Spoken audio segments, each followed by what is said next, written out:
Good afternoon and welcome to the latest in a series of webinars from WTT. This one is looking at estate and tax planning. It's a subject that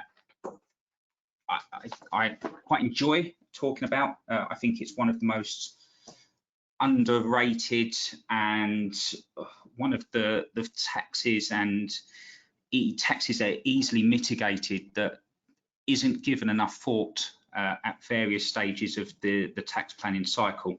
So hopefully we'll highlight some of that today and some of the easy steps that can be taken to ensure that your estate is passed on in the most efficient way possible.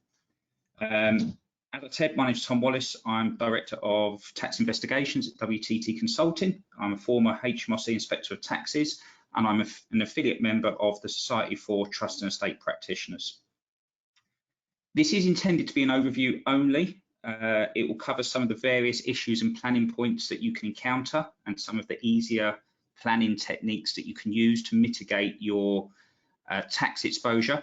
However, it shouldn't be taken as tax advice, and you should seek independent tax advice on your own circumstances before implementing anything we talk about.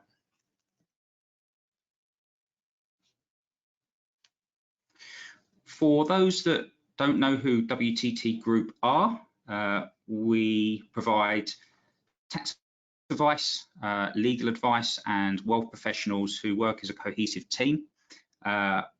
We aim to be a one-stop shop for all of your tax and legal needs, as well as wealth planning, and we work particularly with contractors, entrepreneurs, and companies.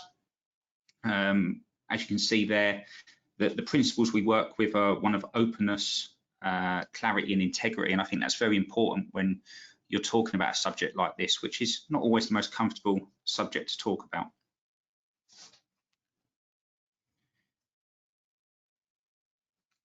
So let's start here with what is estate planning. It should be remembered that the tax position is just one side of estate planning.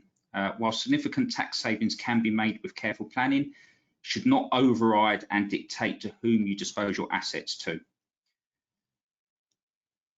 Family relationships are probably more complex than they've ever been, and you need to take particular care around deciding whom to pass your assets to, as you're not always able, or you shouldn't be able to dictate who they are later passed to. That's particularly important in blended families and second marriages.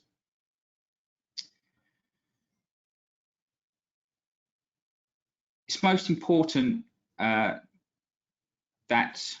your situation, both monetarily and family, over the course of your lifetime is reviewed regularly. Major events happen, relationships break down, kids leave the home, get married, divorce, and all of this needs to be taken into account regularly. So it's very important to not consider estate planning as a one-time event. It's something that has a regular life cycle and certainly should be reviewed each time that you have a life event, or every 3 years, I would recommend.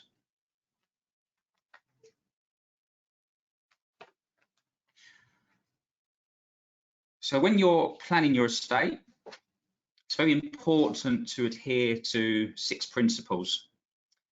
The first, you should identify your wealth, your attitude to financial risk, and your attitude to the devolution of that wealth, and identify the parties who you wish to benefit. One of the common barriers to effective estate planning is the natural inclination to accumulate and retain wealth, when effective planning really relies on early distribution and gifting of your wealth. So it's really important to identify the income that you require and the surplus capital over and above this income, and ensure that that is not held on to and accumulated unnecessarily. Most planning will involve gifts. It's therefore important to identify the gifts that will be distributed and whether the gift should be absolute or in trust. You should also consider the effect of the gift on the receiving party. i.e. would it be right and sensible to pass a £5 million turnover company to an inexperienced adolescent with no business experience? I would suggest that's not fair on them or the people working for that company, and therefore you need to be very considerate of who is receiving the gift and their limitations and intentions with that gift. Most planning is geared towards inheritance tax, but it's also important to remember capital gains tax and income tax consequences of any planning, particularly when you're gifting and you're gifting for no consideration. Unless it's to your spouse, there generally will be capital gains implications that need to be dealt with. And you should also retain as much flexibility in the planning so that you can respond to life events. It's no good giving everything away on day one, and 5 years down the line, you no longer have that wealth and you can't afford to pay the bills, because ultimately you can't recall those gifts. They are absolute.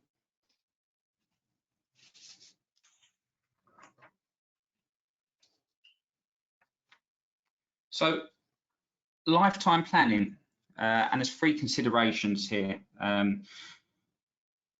General mitigation of inheritance tax on death, the tax efficient way of giving during your life, and the general organisation of your estate.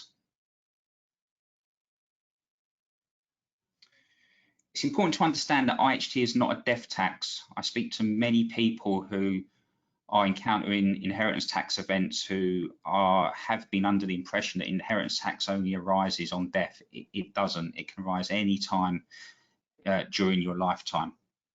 And essentially it arises where there is a transfer of value by a person, and as a result of that transfer, the estate is reduced, unless it is exempt or potentially exempt because of statute.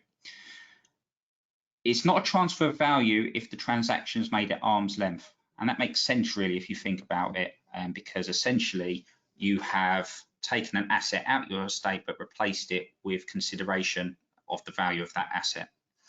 What we mean by arm's length, though, is that if you are making a transaction between connected parties, that has to be what a third party would have paid in consideration for it. So if something is potentially worth 100,000 on the open market and the arm's length value is therefore 100,000, but a member of the family has paid 50,000 for it, or a connected party has paid 50,000, you still potentially have an inheritance tax event because you've lost 50,000 of your estate. There are exemptions though. Exempt transfers are interspouse transfers, so anything between husband and wife and civil partners is exempt for inheritance tax purposes. There's an exemption for normal expenditure out of income and annual exemption of £3,000, and we'll talk about that more in a later slide. And there's exemptions for gifts to charities as well. So if you gift any of your estate to charity while you're living or on death, then that is not subject to inheritance tax. And we've also got potentially exempt transfers. A potentially exempt transfer is a transfer in value between one individual to another individual, assuming that the transferor survives 7 years. So if they've survived 7 years, there's no inheritance tax. If they do not survive 7 years, then the transfer is taken into account when looking at the estate for inheritance tax purposes. However, there is relief available depending on how many years has passed since the transfer. So if it's been at least 3 years since the transfer, then there is a reduced amount of inheritance tax to pay on it.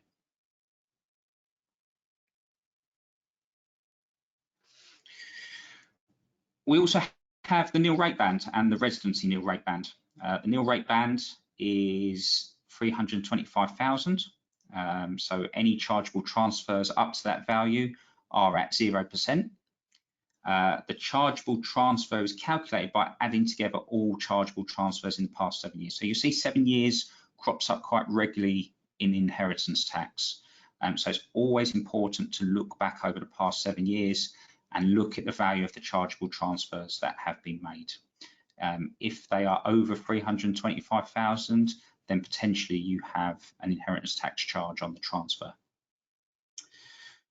The nil rate band can be, the unused portion of it can be transferred to the spouse or civil partner on death. So if only half of it is used on death, then half of it can be transferred to the spouse or civil partner. And it's important to remember that it's a portion. So in that case, that's 50%. So if the inheritance tax nil rate band rises in future budgets, say it goes up to 400,000, then the amount that could be transferred or could be used later on the spouse's death would be 50% of that, so 200,000 in that case, even though the nil rate band was not 400,000 when the first person died. The residential nil rate band is a relatively new band. It allows additional relief where a qualifying residential property passes on death to a direct descendant. It has been introduced and then increased incrementally up to 175,000 from the 6th of April 2020. After that, it will go up in relation to the consumer price index.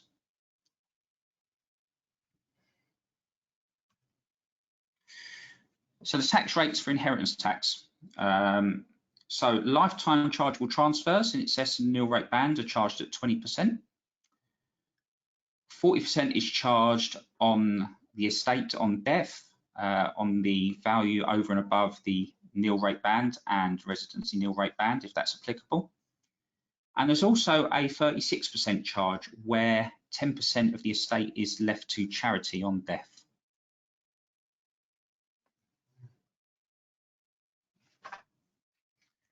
So we're going to look now at 5 ways that you can mitigate inheritance tax. And we're not going to cover these in detail, but it'll give you a flavour of the sort of stuff, the sort of planning that can be undertaken relatively simply.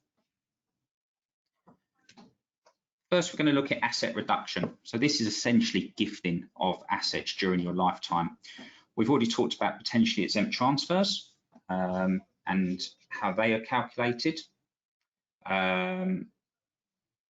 We can make gifts up within the nil rate band, which again we've talked about. We've got the annual exemption of £3,000 a year. So that can be a gift to anybody, and up to £3,000 will be exempt. That is £3,000 cumulative, not £3,000 each gift. It is a yearly allowance. You can roll forward any unused allowance to the next year. However, you can't continue to roll it forward past there. So it can only roll forward 1 year. If you do not use it in that year, then you lose it. So therefore, the maximum you'll always be able to gift, assuming that the value doesn't change, will be £6,000 in a year. We've got normal expenditure out of income. And there's no statutory definition, but normal means normal for the transferor, not the average person. So the normal of a millionaire entrepreneur will be very different to the normal of a pay-as-you-earn average earner. The nature of the payment must be that it is likely to recur in the future and not just a one-off payment. So, for example, paying of a dependent's life insurance policy. I say dependent because clearly if you're paying for a spouse's, that'd be an exempt transfer, that'd be an exempt amount anyway. But if you were to pay for one of your children's life insurance policies and that was a monthly payment that went out, as long as it's out of your normal expenditure, then that would be absolutely fine and exempt for inheritance tax. Gifts out of income. Income takes its general meaning of the word, so it doesn't have to be taxable income. It doesn't, however, include capital receipts such as life insurance proceeds or share sales. So HMRC will look at the income in the year of the gift to see if it covers the value of the gift. And they do not consider that income from previous years can be used in that calculation. They consider once a year passes, effectively the character of the money changes and it's no longer income, but it is capital, and therefore would not qualify. Small gifts. These are small gifts up to £250. So birthday presents, Christmas presents, that sort of thing are covered by the small gifts exemption. And gifts between spouses and civil partners, we've already said, are exempt from inheritance tax. Gifts in consideration of marriage or civil partnership. A parent can give £5,000 free of inheritance tax. A grandparent can give £2,500, and any other person can gift £1,000 on the event of a marriage or civil partnership. The gift is made in consideration of marriage, and therefore it should be made before or on the date of the marriage or civil partnership, and the marriage or civil partnership must take place. So unfortunately, if anyone's left jilted at the altar, they either have to return the gift or it will be subject to inheritance tax. Gifts for maintenance of a family. Again, I think that's relatively self-explanatory on that subject. Liability offset. So inheritance tax is payable on death, but it can be mitigated by taking out a loan, and that sentence seems rather strange in isolation, but that's because in general debts are deducted against the value of the free estate of the deceased. However, a loan secured against a property is considered when valuing that property. So if you have a property valued at £300,000 and you have a loan of £200 against it, the property is considered to be worth £100,000 to the estate on death. And that presents some planning opportunities because what you can do is secure a loan against the property and use that loan to make a potentially qualifying, potentially exempt transfer to someone you wish to be a beneficiary of your wealth. And as long as you survived 7 years, then that pet would be free of IHT. On death, the outstanding loan would reduce the value of the property and therefore reduce the value of the IHT estate.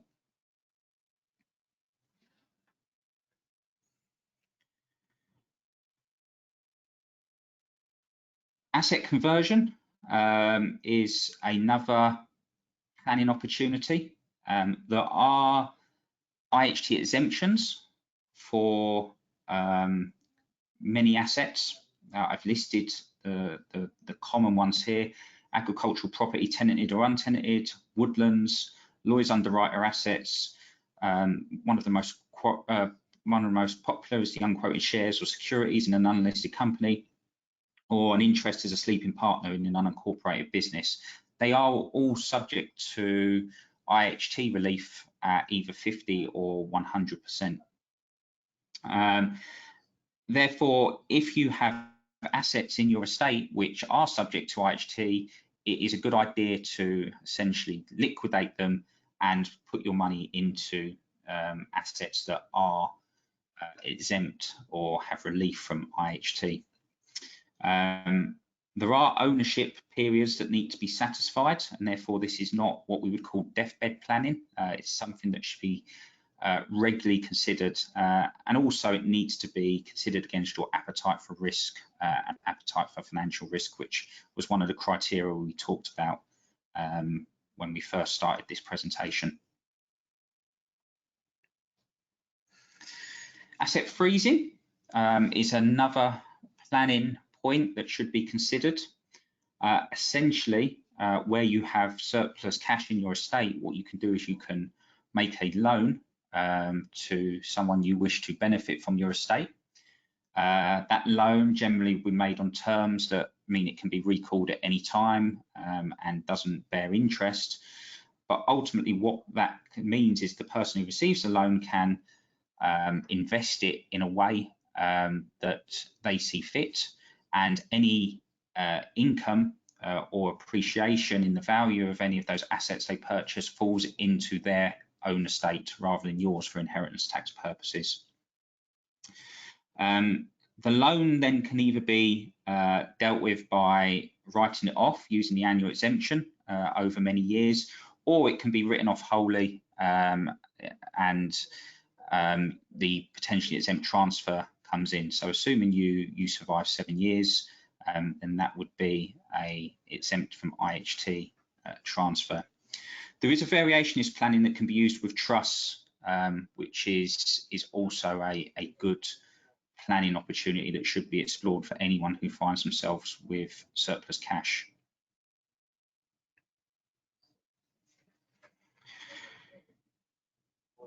Conversion of capital assets.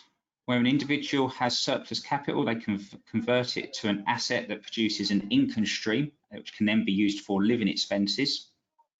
This used to be quite popular planning.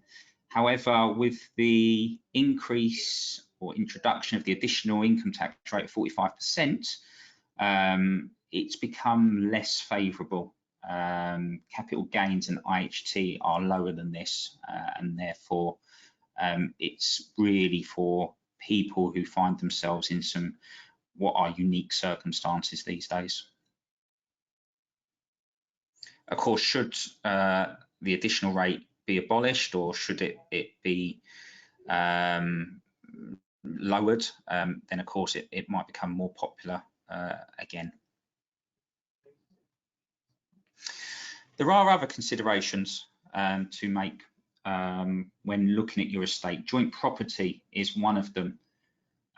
Generally, there are two ways that property can be owned with another person. That's tenants in common or joint tenants, and both have their own implications for the transfer of that property on death and therefore inheritance tax. So that needs to be something that should be considered. Joint bank accounts, again, can cause problems. There are problems identifying who contributed what to the bank account. There are problems identifying what is capital and what is income and whose it is. So generally, they should be avoided where you're seeking to be pretty clear and transparent about the planning you're undertaking. Foreign assets can also be complicated if you're UK resident and domicile, and therefore foreign assets should be either a last resort, or where they are used, a UK nominated nominee, sorry, a UK nominee should hold the property in your behalf. It makes will drafting or intestacy, if that was to come about, much cleaner and cheaper. Life policies, again, careful consideration about who benefits and how they benefit. And I'm going to bring in pensions and death and service benefit here as part of that. Essentially, anything that pays out a lump sum on the event of your death should be written into trust. If it's not, it's paid into your estate and therefore forms part of your estate for inheritance tax purposes. What you would tend to do is write it into a discretionary trust and appoint trustees who you give a letter of wishes to, which indicate who you'd like to benefit from it. And generally, trustees will follow those letter of wishes. But that means that it remains free from inheritance tax for the beneficiaries of those payments. The will is probably the most important planning point in all of this. The will essentially indicates who will receive what on death and makes various provisions for your dependents and loved ones, and therefore is pretty key in making clear what your wishes are and how they should be carried out in the event of your death. And I'll round up with anti-avoidance provisions because they are in there. IHT has in the last few years seen an increase in what the revenue would term avoidance arrangements, and therefore various anti-avoidance provisions are in there. So any planning should obviously consider whether they're caught by the anti-avoidance provisions. one example off my top of my head, gift with reservation of benefit is essentially an anti-avoidance provision. It just means that should you give something, but yet you still continue to enjoy it for free, for no consideration, then really you've not gifted it and it's still part of your estate for inheritance tax purposes. So when you do make a gift, it does have to be absolute unless you do, for example, a property pay a proper arm's length rent to the person who then owns the property. So that's it for this webinar. It's a very brief tour around estate planning at IHT. Clearly, if there's any discussion points that anyone would like to cover, then please do get in contact, info@wttconsulting.co.uk. Be happy to discuss them and see how we can help. But with no questions on the broadcast, I'd like to say thank you very much for listening, and we hope to see you on the next webinar. Thank you. Have a good afternoon.